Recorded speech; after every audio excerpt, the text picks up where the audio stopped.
AP cabinet సమావేశంలో దాదాపు 21 అంశాలపై చర్చింపులు జరిగినట్టు మంత్రి పార్థసారథి మీడియాకు వెల్లడించారు. గత ప్రభుత్వం నిర్వీర్యం చేసిన జల్ జీవన్ మిషన్ పథకాన్ని పునరుద్ధరించేందుకు కృషి చేస్తున్నామన్నారు. 26,804 కోట్ల రూపాయల ప్రతిపాదనలు పంపి కేవలం 4,000 కోట్ల రూపాయలు మాత్రమే ఖర్చు చేశారని వివరించారు.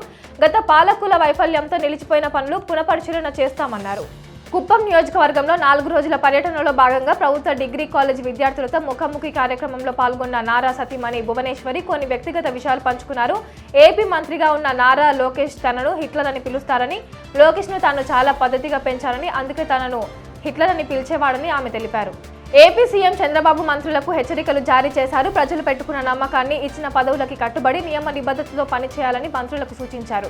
గురువారం జరిగిన కేబినెట్ సమావేశంలో మాట్లాడుతూ మంత్రులు క్షేత్రస్థాయిలో విస్తృతంగా తిరుగుతూ ప్రజలతో మమేకమై ప్రజా సమస్యలు పరిష్కరించాలని కోరారు. గత ప్రభుత్వ హయాంలో Kakinada sea port limited, Kakinada సెజ్లో అక్రమాలకు పాల్పడిన నిందితులపై ఈడీ ఉచ్చు బిగిస్తోంది. కేఎస్పీఎల్ యజమాని కర్నాటి వెంకటేశ్వరరావు ఇచ్చిన ఫిర్యాదుతో ఏపీ సిఐడి కేసు నమోదు చేసింది. ఎఫ్ఐఆర్ ఆధారంగా రంగంలోకి దిగిన ఈడీ ఇప్పటికే ప్రాథమిక విచారణ జరిపి మనీ లాండరింగ్ జరిగినట్లు గుర్తించింది.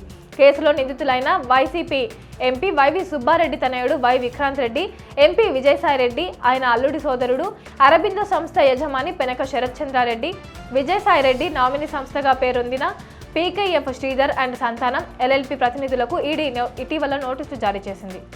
ఆధ్యాత్మిక నగరం తిరుపతిలో వ్యభిచార రాకెట్ కలకలం సృష్టించింది. తిరుచానూరు సమీపం వేదాంతపురం దగ్గర హోంస్టే ముసుగులో జరుగుతున్న వ్యభిచారాన్ని పోలీసులు గుట్టురట్టు చేశారు. హోంస్టేలో ప్రాస్టిట్యూషన్ నిర్వహణ జరుగుతుందని పోలీసులకు ముందుగా అందిన సమాచారంతో అక్కడికి చేరుకుని దాడులు చేశారు.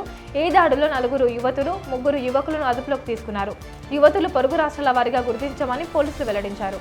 పార్లమెంటులో అంబేద్కర్ను కించపరుస్తూ మాట్లాడిన తీరును ఖండిస్తూ అమిత్ షాని మంత్రివర్గం నుంచి బర్తరఫ్ చేయాలని ధర్మవరం కాంగ్రెస్ పార్టీ నియోజకవర్గ సమన్వయకర్త నరేష్ యనమల నిరసన కార్యక్రమం చేపట్టారు. బీజేపీ అమలు చేయాలనుకుంటున్న అహంకార పూరిత ఆలోచనను దేశ ప్రజానీకం ముక్తకంఠంతో వ్యతిరేకిస్తారని అన్నారు. తిరుమలలో శ్రీవారి భక్తులకు మోసం చేస్తున్న కానిస్టేబుల్ పై కేసు నమోదైంది. శ్రీవారి బ్రేక్ దర్శనం టికెట్లు ఇప్పిస్తానని ఒకరి వద్ద 50,000, మరొకరి వద్ద 20,000 తీసుకొని 300 రూపాయల ప్రత్యేక ప్రవేశ దర్శనం కల్పించారు. దీంతో మోసపోయామని గ్రహించిన భక్తులు టీటీడీ విజిలెన్స్ వింగ్కు ఫిర్యాదు చేయడంతో కేసు నమోదైంది. చిత్తూరు జిల్లా నగరి దామరపాకం గ్రామంలో వైసీపీ కార్యకర్త ఇంటి గుమ్మాన్ని అధికార పార్టీ నేతలు మాజీ మంత్రి రోజా, మాజీ ఎమ్మెల్యే భూమన కరుణాకర్ రెడ్డి ఆరోపణలపై ఎమ్మెల్యే గాలి భానుప్రకాష్ కౌంటర్ ఇచ్చారు. ఇంటి గుమ్మానికి రోడ్డును ఆక్రమించుకుని నిర్మించిన మెట్లకు తేడా తెలియడం లేదని, బహుశా ఓటమి వల్ల కలిగిన అంధకారం ఏమో అనుకోవాలంటే ఎన్టీఆర్ ట్రస్ట్ ద్వారా ఉచితంగా కంటి వైద్యం అందిస్తామని భానుప్రకాష్ పోస్టు చేశారు. అంబేద్కర్ను అవమానించిన కేంద్ర హోంశాఖ మంత్రి అమిత్ షాను కేబినెట్ పదవి నుంచి తొలగించాలని ద్రాక్షారామంలో దళిత ప్రజా సంఘాల ఆధ్వర్యంలో అమిత్ షా దిష్టిబొమ్మను దగ్ధం చేశారు. అంబేద్కర్ రాజ్యాంగం ద్వారా స్వేచ్ఛ, సమన్వయం ప్రజలకు అందించారని, ఇటువంటి మహనీయుడును పార్లమెంటు సాక్షిగా కించపరచడం దురదృష్టకరమని అన్నారు.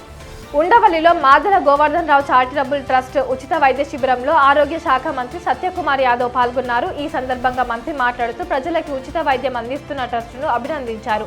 ప్రతి పేదవాడికి నాణ్యమైన వైద్యం అందించాలని చంద్రబాబు ప్రయత్నిస్తున్నారని, ఇప్పటి వరకు ఈ ట్రస్ట్ ద్వారా 30 లక్షల మందికి క్యాన్సర్ టెస్టు చేయడం జరిగిందని తెలిపారు. అదేవిధంగా గుండె జబ్బుకు ఉన్నవారికి గోల్డెన్ హవర్లో 45,000 రూపాయల విలువ చేసే ఇంజెక్షన్ ఉచితంగా ఇస్తున్నారని, ఇప్పటి వరకు వైద్యం మీద 19,000 కోట్ల రూపాయలు వెచ్చించారని తెలిపారు. పశ్చిమ గోదావరి జిల్లా ఉండి మండలం ఎండగండిలో పార్సిల్లో మృతదేహం రావడంతో భయాందోళనకు గురయ్యారు. ఎండగండి గ్రామంలో ప్రభుత్వం కేటాయించిన స్థలంలో మహిళ ఇల్లు నిర్మిస్తోంది. ప్రస్తుతం ఆ ఇల్లు ప్లాస్టింగ్ స్టేజ్లో ఉండటంతో ఇంటి నిర్మాణానికి ఆర్థిక సాయం కోసం క్షత్రియ సేవా సమితికి ఆమె దరఖాస్తు చేసుకుంది. మొదటి విడతలో సేవా సమితి టైల్స్ అందించడం జరిగింది. మరోసారి ఆర్థిక సాయం కోసం మహిళ దరఖాస్తు చేసుకోగా పార్సిల్లో మృతదేహంతో పాటు ఉత్తరం వచ్చింది. ఇందులో 1,30,00,000 చెల్లించాలని, లేకపోతే ఇబ్బందులు ఎదుర్కొంటారని ఉంది. ఘటనా స్థలానికి చేరుకున్న పోలీసులు మృతదేహాన్ని పరిశీలించారు. కాళేశ్వరం కమిషన్ ఎదురుగా విచారణకు హాజరైన ఐఏఎస్ అధికారి స్మితా సబర్వాల్ రాష్ట్ర సీఎస్గా పనిచేసిన సోమేష్ కుమార్కు ప్రశ్నల వర్షం కురిపించింది. మేడిగడ్డ బ్యారేజీ సమగ్ర ప్రాజెక్టు నివేదికకు సంబంధించిన దస్త్రం తన పరిశీలనకు రాలేదని, కేబినెట్ ముందుకు రాలేదని గత ప్రభుత్వంలో సీఎస్ఓ కార్యదర్శిగా పనిచేసిన స్మితా సబర్వాల్ తెలిపారు. 3.5 నెలల నీటిపారుదల శాఖ కార్యదర్శిగా, ఆ తర్వాత రాష్ట్ర సీఎస్గా పనిచేసిన సోమేష్ కుమార్ బ్యారేజీలకు సంబంధించిన వివరాలేవి తనకు గుర్తులేవని పేర్కొన్నారు. హైదరాబాద్లోని బీఆర్కే భవన్లోని కాళేశ్వరం కమిషన్ కార్యాలయంలో బహిరంగ విచారణలో జస్టిస్ పీసీ ఘోష్ వీరిద్దరిపై కాళేశ్వరం ప్రాజెక్టులోని 3 బ్యారేజీలు, ప్రాణహిత చేవేళ్ల ప్రాజెక్టు మార్పులపై ప్రశ్నించారు. భద్రాద్రి కొత్తగూడెం జిల్లా మనుగురు సింగరేణి ఏరియా డివిజన్ OC2లో 100 మీటర్లు ఎత్తు నుంచి డంపర్ పడిపోవడంతో ఆపరేటర్ మృతి చెందాడు. ఆ కార్మికుడి కుటుంబానికి రావాల్సిన బెనిఫిట్స్ అన్ని యాజమాన్యంతో మాట్లాడి తక్షణమే వచ్చేలా చూడాలని, మృతుడి కుటుంబంలో ఒకరికి ఉద్యోగం ఇవ్వాలని కార్మిక సంఘాల నాయకులు యాజమాన్యాన్ని డిమాండ్ చేశారు. తమిళనాడులో వేలూరు జిల్లాలో చిరుతపులి దాడిలో యువతి మృతి చెందడం జిల్లావాసులను తీవ్ర దిగ్భ్రాంతికి గురి చేసింది. అడవిలో కట్టెలు తీసుకొస్తుండగా యువతిని చిరుత ఈడ్చుకెళ్లి దాడి చేయడంతో అక్కడికక్కడే మృతి చెందింది. పార్లమెంటు శీతాకాలం సమావేశాలకు చివరి రోజైన శుక్రవారం కూడా ఉభయ సభల్లో గందరగోళ పరిస్థితులు నెలకొన్నాయి. అంబేద్కర్ పై కేంద్ర మంత్రి అమిత్ షా వ్యాఖ్యలను నిరసిస్తూ రాజ్యసభలో కాంగ్రెస్ ఎంపీలు నినాదాలు చేశారు. దీంతో సభను మధ్యాహ్నం 12 గంటలకు వాయిదా వేస్తూ రాజ్యసభ చైర్మన్ జగదీప్ ధన్ఖడ్ నిర్ణయం తీసుకున్నారు. సభ నాయకులు, విపక్ష నేతలు తన ఛాంబర్కు వచ్చి కలవాలని ఆయన కోరారు. రాజస్థాన్లోని జైపూర్లో ఓ పెట్రోల్ బంక్ వద్ద ఘోర అగ్ని ప్రమాదం చోటు చేసుకుంది. జైపూర్లోని అజ్మీర్ రోడ్లో ఉన్న పెట్రోల్ బంక్ వద్ద ఆగి ఉన్న CNG ట్యాంకర్ను మరో ట్రక్ ఢీకొట్టడంతో ట్యాంకర్లో మంటలు చెలరేగి అది ఒక్కసారిగా పేలిపోయింది. పక్కనే ఉన్న వాహనాలకు మంటలు వ్యాపించడంతో వాహనాలు కాలిపోయాయి. ఈ ప్రమాదంలో 5గురు సజీవ దహనం అవ్వగా మరో 20 మందికి పైగా గాయాలయ్యాయి. రష్యాతో యుద్ధం వేళ ఉక్రెయిన్ కీలక పురోగతిని సాధించింది. ట్రైజు పేరుతో అత్యాధునిక లేజర్ ఆయుధాన్ని అభివృద్ధి చేశామని ఉక్రెయిన్ మానవరహిత వ్యవస్థల కమాండర్ వాడిమ్ సుకరేవస్కి వెల్లడించారు. గగనతలంలో దూసుకొచ్చే ముప్పు దాదాపు 2 కిలోమీటర్ల దూరంలో ఉండగానే గుర్తించి కూల్చేయడం ట్రైజుమ్ ప్రత్యేకత అని ఆయన తెలిపారు. ఈ ఆయుధాన్ని వాడి తాము యుద్ధ విమానాలను కూల్చేయగలుగుతామని అన్నారు. ట్రైజుబ్ అంటే త్రిశూలం అని అర్థం.